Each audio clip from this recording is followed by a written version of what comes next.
A lot of people from the West, particularly a lot of journalists and people in media, are very annoyed with what India is doing.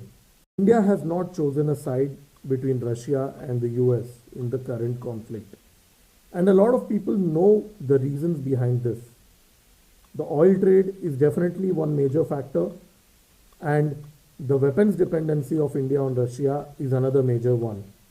And within Washington, there is an awareness of this, and hence, India has been able to gather a lot of concessions by avoiding sanctions in spite of purchasing S-400. That is just one example. Within Washington, there seems to be a consensus that they cannot completely make India erode its relations with Russia. But at the same time, they want an Indian government which listens to them. Prime Minister Modi is not one of them. Prime Minister Modi has his own mind and he takes his own decisions, and BJP government is certainly not going to be a pushover for Washington. And this has led a lot of people to believe that over the next 1 year, there will be a lot of covert operations being done by the West to kind of try to change the regime in India, thereby bringing a much more weaker government or a much more weaker coalition government, or probably a government that will be more receptive to Western ideas and Western geopolitical goals and align with the West. For these reasons, a lot of analysts within India believe that the operations for 2024 election, the covert operations by CIA and Western agencies has started. One example that a lot of people are saying is that the recent Hidenberg report, which targeted Adani Group, which is involved in certain critical infrastructure projects for India. This incident, this report impacted Indian stock markets. But today, it's been a month and the stock market is back on track and Adani stocks are once again growing. There have been a lot of attempts over the last couple of years. It's not that it has just started. Last couple of years saw farmer protests in Punjab. There were a lot of protests on Citizenship Amendment Act as well. There have been many instances where there were attempts to break India's national integrity and India's decision making. More recently, the latest US ambassador to India who has been appointed has publicly on record said that he is going to raise the Citizenship Amendment Act bill which was passed in India with the Indian government. With these hostile initiatives and covert operations, a lot of Indians believe that the next 1 year is going to be a rocky one for India. Some pessimistic Indians believe that there can be a potential regime change because of these covert initiatives.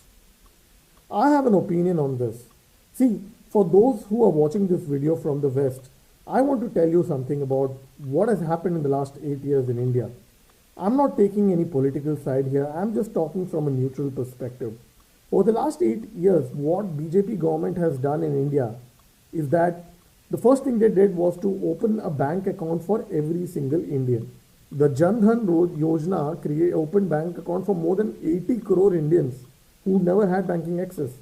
After that, the welfare benefits were started to being transferred directly into people's accounts. So the biggest issue in India before 2014 was solved by this government, that there was a lot of corruption and the middlemen used to eat away all the government benefits that were being passed on to farmers and poor people. With bank account opening, the government has ensured that the welfare benefits reaches crores of Indians at grassroots level in rural areas to urban areas. Apart from this, the infrastructure development has been tremendously fast over the last 8 years. India has improved the highway connectivity all over the country. Today, the new highway construction is being done at a double or triple speed as compared to what it was done before 2014. And this is visible. A lot of these projects have actually seen inauguration in the last 8 years. India's northeast, which was conveniently ignored over the last 50 years by successive governments, has finally seen a lot of activity in terms of infrastructure projects. And a lot of people in Northeast have noticed this, and people of Northeast have acknowledged this by giving electoral victories to BJP. BJP government has also launched a lot of welfare schemes, not only from the farmers but for women as well. The Ujjwala Yojana provided cylinders to almost 95% of women in India who were earlier cooking food using wood. This you cannot underestimate, because in India, especially in the rural areas, women completely manage the kitchen, and for them it's a very big deal to cook food on a gas stove instead of a wood. If you are sitting in the West, you might think that, oh, what's the big deal? But it is a very big deal in India to get that. And that is something that the Modi government has provided them. 80 crore Indians are being given free grains since 2020, since the COVID wave started. Even today in 2023, the program is still on. 80 crore Indians are getting free grains from the government. This is a very big thing. So the point I'm trying to make is that BJP government in India has undertaken welfare schemes which have actually reached grassroots level.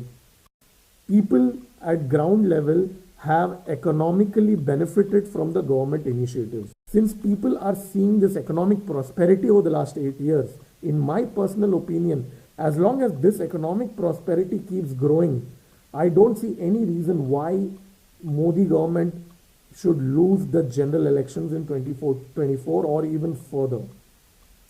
Hence, I don't think these documentaries or sporadic protests like farmer protests or a few protests in few states can actually shake the government's hold within the country at a macro level. But I do have some concerns with respect to the economic prosperity angle that I just spoke about. See, the thing is that when a US ambassador arrives in India and he talks about Citizenship Amendment Act and human rights issues, and he alleges about human rights violations in India, what it does is that it sets a narrative within the West and other parts of the world that, okay, there is some issue in the country, just like they did in Iraq, Libya, or other Middle Eastern countries. So this narrative is then latched on by global businesses and organizations, and they are dissuaded from doing business in certain countries. In fact, these reports and these narratives are used for imposing sanctions as well. But in my opinion, I don't think the West is in a position to impose unreasonable sanctions of India, because India is their only hope to fight against China. India is a major player in the Indian Ocean and in the global South, and the West's only counter to China, especially now that Russia and China have come together, is India. So the West cannot afford an economically weak India. The West has to militarize India. They have to share military technology with India. They have to support India. But at the same time, they also want a government in India which listens to them, which can be receptive to them. And hence, they will try to poke the nose in Indian affairs and try to see if they can change the regime. But as I mentioned, it is a Herculean task. In my opinion, I don't think the West has the capability or potential to do a regime change in India, because Indian politics is very complex. Even for seasoned Indian politicians, it's very difficult to change regimes. So outside entities, through few news articles, documentaries, few protests here and there, it will not be enough. So in my personal opinion, Narendra Modi as Prime Minister of India is here to stay. Except in few old pictures, there is virtually no united opposition to this government, barring few regional parties, and that helps. Some opposition leaders might be of some use to foreign agencies, but they lack domestic acceptance. There have been some states in the south and maybe in the north too, where regional parties have given BJP a tough run for its money. And these regional parties have even won elections against BJP. Having said that, the major electorate, that is the Hindi heartland, is tightly under the control of BJP government, and even in South, BJP is gaining tremendous popularity with its local level leaders engaging very aggressively over the last few years. Well, that's my educated guess. I may be wrong, I don't know, but in my opinion, that's what it is. I hope you like this video. Subscribe to my channel for more videos on India from a global perspective. I will also be sharing information on global geopolitical developments. So stay tuned.